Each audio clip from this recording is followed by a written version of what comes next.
Welcome back to the house where we talk news, celebrities, and hot topics. All right, so listen, we have a lot to go over. So much. Let's start with Kandi. She's talking about Phaedra. I believe Nene and Carlos went on to, the podcast all those weeks ago. I feel like that was such a long time ago, and we're still talking about the situation. There was a segment in which they agreed with the sentiment that we, the fans, were robbed of a Phaedra Kandi sit down. This is Kandi's response, and she kind of goes into more details about how Phaedra was calling up the city to affect her business in a negative way. Feel like you owe Phaedra a conversation. I don't owe her and I would say that to anybody. Thing. Not a mother thing. I don't owe her She would never get from me. For some reason, like I had passed everything before the board, but my liquor license had not been signed off on. And we were supposed to be opening our restaurant, but for some reason, it hadn't been signed off on. Mm-hmm. And when she did that, I knew that she had something to do with it because she was cool with the person who had to sign off. Let's just say that at the time. Okay. Whoa. And I think she alluded to this, but I don't think the producers really kept everything in. Listen, I don't blame Kandi, right? Like, this person has told lies on you, told Portia to say certain things onto the camera. Then it was revealed that Phaedra was the source, and Phaedra was saying how Kandi said it out of her own mouth, etc., etc. Then Phaedra backtracked. So that was one thing. Then it's another thing off camera, off the show, to try to taint someone's business by, talking to your friends at the city. Would I love to see a Kandi Phaedra sit down? Yeah, I would. I mean, TV, gold, ratings. I mean, what fan would not want to see a Kandi and Phaedra sit down? What fan would not want to see Phaedra return to the Real Housewives of Atlanta? But on a personal level, I get where Kandi is coming from. Now, the girls are saying that, Kandi should let it go. Let it go. Let it go. But I think the only reason why they're talking about it again is because of Carlos King and Nene. All right. So moving right along, we talked about that. Also, congratulations are in order for Miss Kandi Burruss Tucker. Kandi and the Gang, I believe, has been renewed after being canceled for season 2. Yes. I don't think the show should have ever been canceled. I don't know why Bravo did that. Some folks are speculating that the reason why they are now backtracking, backpedaling. All right, don't backpedal now, Kenya. Is because of the, there might be a possibility that Kandi might be leaving the Real Housewives of Atlanta for their Sweet 16 season. And so maybe to make up for that, they want to give Kandi the spinoff. I don't know what the true tea is, but apparently the show is coming back. So let me know how y'all feel about that. All right. Y'all, I have so many topics. All right. Falynn, she's wearing this groomer t-shirt. I meant to talk about this yesterday, but didn't have time. I don't know why. I guess. She's cute. She looks great.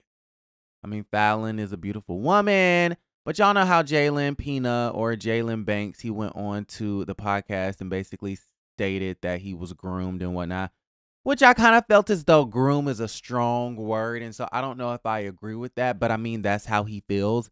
Some people believe, I don't know why, that you have to be a minor to be groomed, and that's not true. I believe Miss Falynn Pina is 10 years older than Jalen Banks, if I'm not mistaken. I don't know the exact ages. I think he was 21 when all of this happened. And Falynn was in her 30s, I believe. So in my rough, sketchy calculation estimate, that would mean like 10 plus years. He was young. 21 is basically a kid. 21, like, you're a kid. Okay, maybe I'm getting the ages wrong, but that's a child to me. Like, yes, you technically are grown, but at that age, and I tell this to people all the time and they just don't understand it. Like, at that age, you are impressionable. You are easily influenced. You don't have a lot of life experience, and your brain doesn't really fully develop until 25. And so you dating a person that's 10 years older, 5 years older, 10 years older, 15 years older, you are so much more easily influenced because you're so impressionable. And that, I do believe, is a direct correlation to your age. Was he groomed? Y'all let me know. But she's coming out with this groomer t-shirt in response. And the song on this post was "The Boy's a Liar."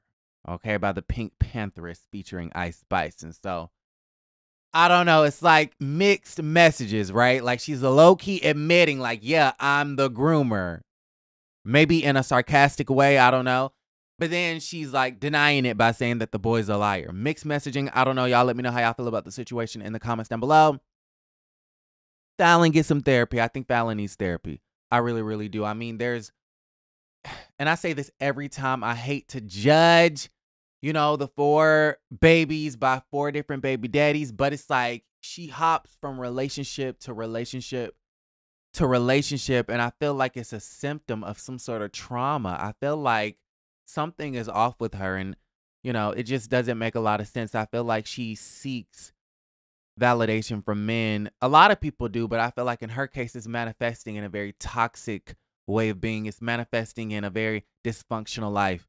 So listen, Beyonce, this was Beyonce last night. Oh my God, I'm so upset because I was there Saturday night and she did not do my favorite song off the album, All Up in Your Mind, but she did it for night 3. I am extremely upset at the situation, but look at this. So she has the Queen mix of Break My Soul, and remember the folks were saying, oh my gosh, she left Lizzo off, and this is after the bombshell had been, you know, released to the media that, you know, the 3 dancers were filing this lawsuit, etc., etc. Also around the same time, Miss Erykah Badu went onto Instagram and basically said that Beyonce has been jacking her style. So during the Queen's mix of the Break My Soul, you know, segment of the Renaissance World Tour, she ended up saying Badu, Badu, Badu. And while, you know, giving Badu her flowers, it just so happened that that was Lizzo's part of the song that she, I think, unintentionally left out. So last night in Atlanta, she basically was yelling out, I love you, Lizzo, if you did not hear it in the video.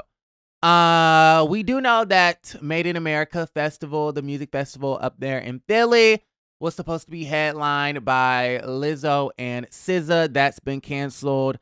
There are rumors that Lizzo was in, I guess, talks, or she was maybe being considered, I should say, for this upcoming Super Bowl halftime show, which is also, the child of, what's his name, Jay-Z, right? Jay-Z kind of like I think he owns Made in America, if I'm not mistaken, and he's also in charge, you know, him and Apple Music do the halftime show, right? Okay, so with that being said, though, I don't think y'all know my sentiments about Lizzo because I've said it numerous times, but y'all not watching the damn videos. So check this out.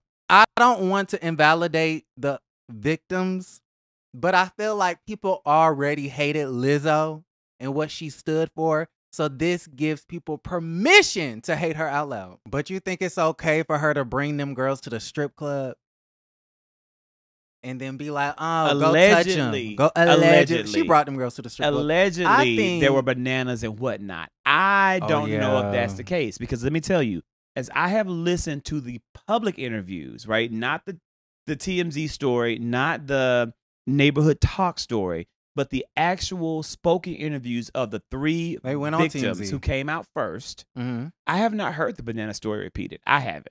And every time they're asked questions by a journalist, they deflect very well, especially the main girl who cries and whose makeup runs. She deflects so well, and the journalist let her off the hook every time. Okay, so that's that. So y'all let me know how y'all feel about that. If you want to watch that whole episode, I'll link it down below.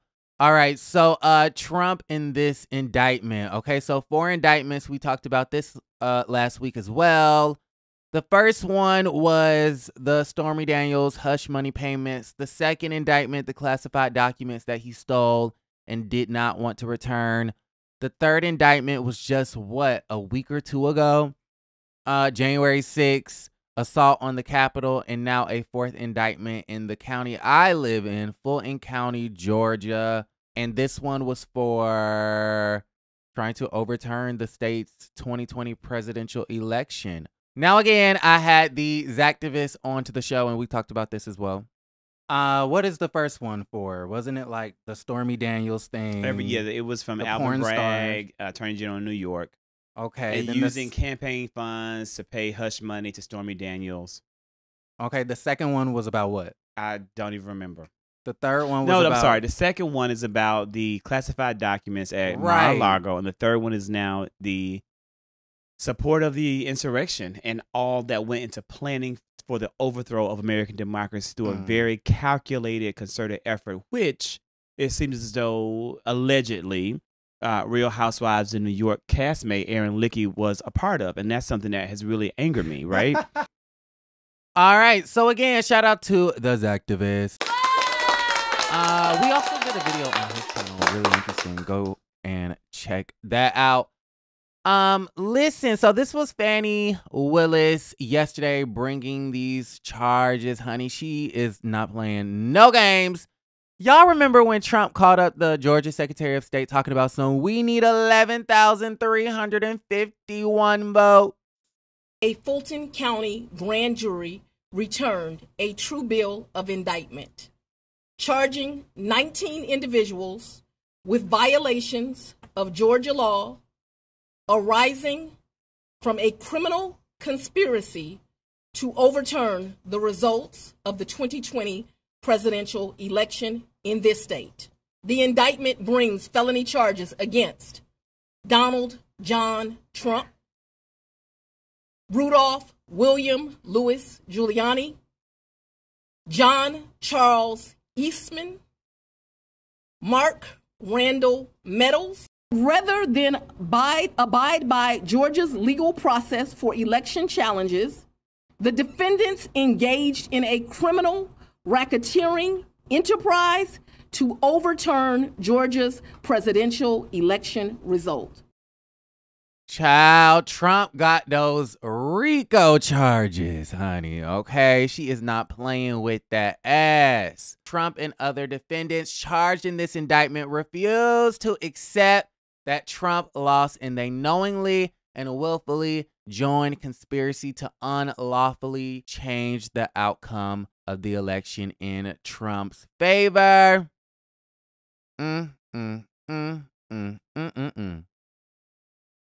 let's see who was also, not only is Trump being indicted and charged on these RICO, but listen, she's saying RICO is basically like organized crime, like a mob, mafia, like gangs, okay, when they are, you know, have these concerted efforts and they collude to commit crimes and, you know, conspire to commit crimes. That's basically the RICO Act, and she is hitting them with that. She's hitting 19 people with one count of the RICO Act. And of course, these people include former president, y'all's favorite president, Mr. Donald Trump, Rudy Giuliani, John Eastman, Mark Meadows, his former chief of staff, some other folks. It looked like it's a black lady on there. Trayvani, girl, what is you doing? What is you doing? Anyway, so yeah, it's some interesting times in this country. Y'all gotta let me know how y'all feel about everything we talked about in the comments down below. Like the video, subscribe to the channel, and don't forget to create a great day. Bye.